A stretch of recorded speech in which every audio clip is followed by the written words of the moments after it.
नमस्कार माझ्या मराठी बंधू आणि भगिनींनो. मला आज तुम्हाला एक गोष्ट सांगायची आहे. तुम्ही ही गोष्ट लहानपणी किंवा तारुण्यात केव्हा ना केव्हा ऐकलेलीच असणार आहे. पण आज ती गोष्ट या देशाच्या एकूण परिस्थितीवर लागू पडते आहे, म्हणून ती पुन्हा एकदा रिपीट करण्याची वेळ आली आहे. मित्रांनो, गोष्ट पुढे घेतो आणि त्यानंतर तुम्ही ठरवा की हे कोणाशी लागू पडतं आहे. तर एक ठिकाण होतं आणि त्या ठिकाणी एक तळं होतं. त्या तळ्यामध्ये अनेक बेडूक होते.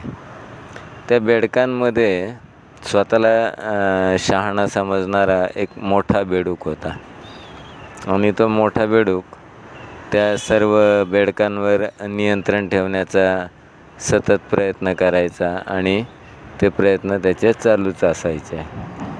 एके दिवशी त्या तळ्यातले काही छोटे बेडूक तळ्याबाहेर आले आणि इकडं तिकडं पाहिलं तर त्यांना एक बैल दिसला. बैल दिसल्यानंतर ते बेडूक घाबरले आणि आश्चर्यचकितसुद्धा झाले की हे एवढा मोठा प्राणी काय आहे. त्यांना कधी असं काही पाहायला मिळालेलं नव्हतं.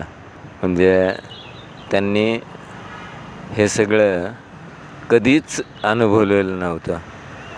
मग ते बेडूक त्या स्वतःला शहाणा समजणाऱ्या बेडकाकडे गेले आणि म्हणाले की शेठजी, आम्ही एक फार मोठा प्राणी पाहिला आहे. तर हा जो स्वतःला शहाणा समजणारा बेडूक होता तो म्हणला, फार मोठा प्राणी? अरे इथं या तळ्यामध्ये माझ्यासारखा कोण आहे का दुसरा? आणि असा काय मोठा प्राणी पाहिला तुम्ही? थांबा मी दाखवतो.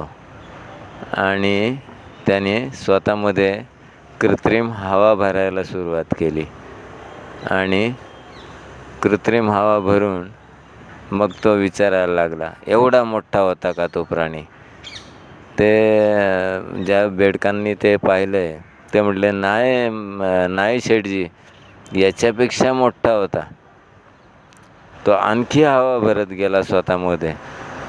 ते बेडूक म्हटले, नाही शेठजी, याच्यापेक्षा मोठा होता. हा बेडूक आणखी स्वतःमध्ये हवा भरत गेला.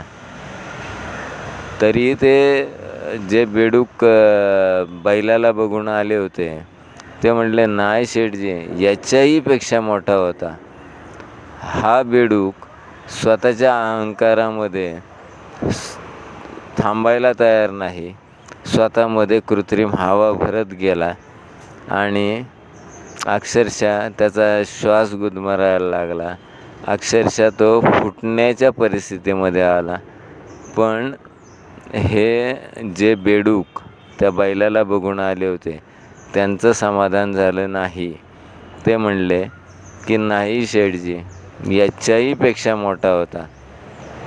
अक्षरशः तो शेठजी बेडूक जो होता तो फुटला आणि संपला.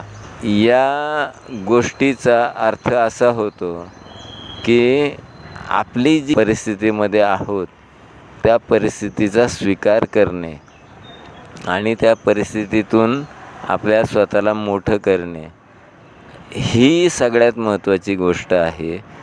आपल्याच देशामध्ये असा बेडूक किंवा असे अनेक बेडूक ठिकठिकाणी आहेत की जे स्वतःला बैल बनवायला बघत आहेत आणि त्यांना चिथवणारे किंवा त्यांना बेडूक म्हणून न स्वीकारणारे, त्यांना फार मोठा कोणतरी लीडर पाहिजे अशा टाईपचं त्यांच्या कानात भरवणारे असे अनेक बेडूक आहेत.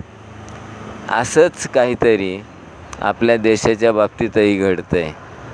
आणि जर हा बेडूक स्वतःमध्ये इतकी हवा भरतोय, कुठंतरी उगीचच इस्रायल किंवा अमेरिका यांच्याकडं तोंड करून स्वतःला त्यांच्या इतकं मोठं करण्यासाठी स्वतःमध्ये हवा भरतो आहे, तर हा बेडूक फुटणार आणि फुटण्याच्या मार्गावर आहे.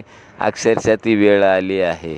भारताची अर्थव्यवस्था ढासळली आहे, तो लपवतो आहे आणि हे सगळं भोगावं लागणार आहे त्या तळ्यातल्या सगळ्या या बेडकांना. आणि आता आपण आपल्या स्वतःला बेडूक म्हणतो आहे, निदान बेडूक म्हणतो आहे. आपल्याला तर कॉक्रोच म्हटलं गेलं आहे, आपल्याला बांडगुळ म्हणलं गेलं आहे. याच्यापेक्षा बेडूक तर ठीक आहे. आता मला सांगा मित्रांनो, तुम्हाला लक्षात आलं असेल की हा बेडूक हा फुटणार आणि याची सद्दी संपणार, ही वेळ जवळ आलेली आहे. आता याच्या पुढे आपण न बोललेलंच बरं. त्यामुळं हे जे काय चाललं आहे याच्यात आता आपल्याला दिसतं आहे की हा बेडूक फुटण्याच्या मार्गावर आहे आणि हा फुटणार हे नक्की. त्यामुळं आपण हा किस्सा आता इथंच थांबवू, कारण या गोष्टी आपण लहानपणी ऐकल्यात किंवा तरुणपणी ऐकल्यात आणि त्याचा इथं अक्षरशः एकदम रिलेटिव्हिटी असलेला संबंध येतो आहे. आणि हे लक्षात घेतलं पाहिजे आपण की आपण कॉक्रोच आहोत असं आपल्याला जेव्हा म्हटलं जातं, आपण बांडगुळ आहोत असं जेव्हा आपल्याला म्हणलं जातं, तेव्हा याला बेडूक म्हणायला मला काय हरकत आहे? म्हणून हा बेडूक फुटणार आणि हा बेडूक फुटणार म्हणजे फुटणार. तर एवढं बोलून मी थांबतो. शेवटी काय, जय भारत, जय संविधान. धन्यवाद मित्रांनो.